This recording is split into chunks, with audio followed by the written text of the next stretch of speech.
Et bonjour à tous, donc aujourd'hui je vais vous faire un petit tour de plaine, on va profiter du beau temps. On est le 13 janvier, on est à peu près sur 10 jours de pluie depuis ce début d'année, ce qui est quand même assez énorme. Bon, pas sur la quantité d'eau, mais sur la fréquence de pluie. Donc qui entraîne un sol qui est plutôt humide en surface et des nappes qui se reconstituent plutôt très bien. Donc les drains commencent de couler, on est en début d'année, c'est le bon moment où les nappes puissent se charger pour la campagne d'été. Donc à tout de suite.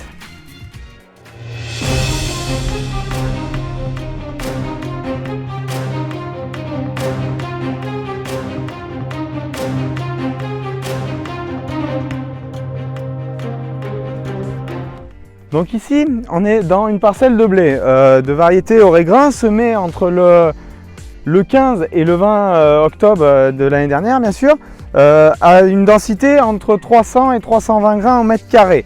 Deux modalités, ici où je suis, là tout de suite, donc un blé semé au combiné, que vous voyez derrière moi, donc là on est dans les recroisements, si on va un peu plus loin, donc semé au combiné avec un ITK, 2 passages de Carat, plus un passage des vibroculteurs pour détruire toutes les repousses. Donc vous voyez un petit peu le fait du travail du sol qui a quand même en colza permis de dégrader beaucoup les résidus. On voit peu de choses, le reste c'est des petites bûchettes. L'activité du sol fera que cette dégradation sera bien réalisée. Donc à côté, j'en profite sur cette parcelle pour vous montrer donc les deux modalités. Derrière un colza ici et à côté, derrière un maïs en semi-direct. Donc pourquoi je vous montre ça? Pour vous montrer à cet endroit pourquoi je travaille mes sols. Parce que en maïs, c'est compliqué d'avoir une dégradation. La technique marche, mais vous voyez que pour une culture de printemps, si j'ai implanté un couvert, la dégradation est très très lente.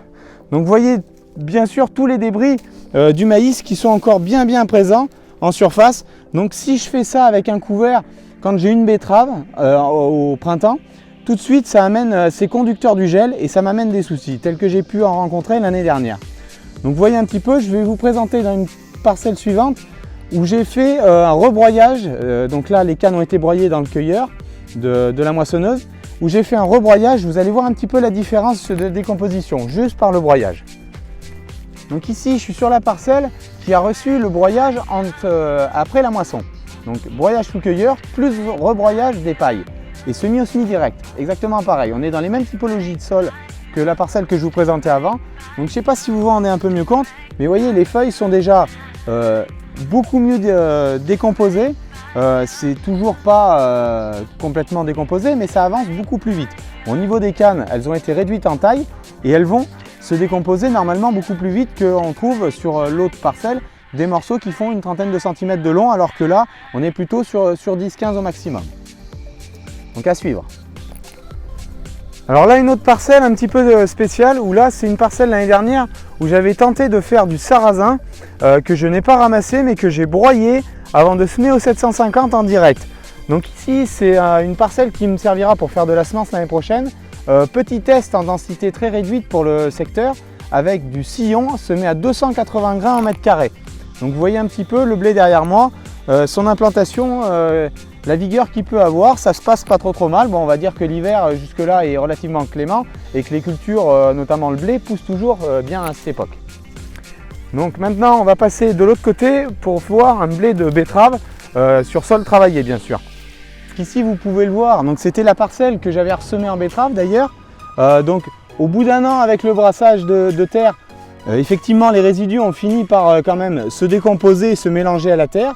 Donc on ne retrouve presque plus rien, mais on retrouve quand même, comme il n'y a pas eu de labour, des résidus de la campagne précédente, des betteraves qui vont pourrir durant l'année. Vous voyez déjà celle-là qui est bien avancée. Vous voyez également un collet de betterave. Donc ça c'est un peu un signe pour vous montrer quand même. Ici on est sur la même type de sol qui était en face, 65% d'argile en gros, un petit peu plus 8 de pH. Donc c'est pas un sol qui est du tout asphyxié, c'est un sol qui a une réaction très lente vis-à-vis de la dégradation de la matière organique. Donc vous voyez là pour preuve, un collet de betterave qui est quelque chose qui est plutôt facile à digérer normalement, mais beaucoup de temps ici. Mettrait beaucoup moins de temps sur un sol limoneux à 6,5-7 de pH. C'est le cas sur une autre partie de mon exploitation, mais ici c'est très long. Donc ça c'est des blés, vous voyez, mais par le travail du sol qui sont relativement propres, et on ne voit pas de mauvaises herbes d'adventice. Donc elles vont lever plutôt début d'année, il y aura des choses bien sûr, mais c'est des blés qui sont plutôt relativement soft à conduire en termes de désherbage.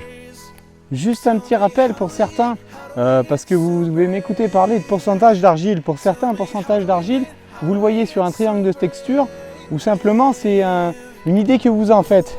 Donc juste pour vous montrer ce que c'est, vous voyez, vous prenez un petit peu de terre fraîche, donc vous voyez pourquoi on ne peut pas travailler tous les jours, et vous voyez ce que ça fait. Vous connaissez la Plaido, la pâte à modeler? Ben voilà, c'est ça. Voilà exactement comment ça se passe chez nous. Donc pourquoi on a besoin d'avoir une facilité dans la réglementation pour travailler? Parce qu'on ne peut pas travailler le sol quand on le veut, à cause de ça. Et c'est pareil pour les semis directs. Donc sur des couverts, quand vous mettez en plus de ça des débris végétaux dedans, ça vous fait une pâte, un torchis qui est indémêlable. Et aucun semoir peut passer dans ce type de sol là, hormis en conditions sèches ou sur du gel. Chose qui n'est pas facile à calibrer par rapport à la météo qu'on a ces derniers temps.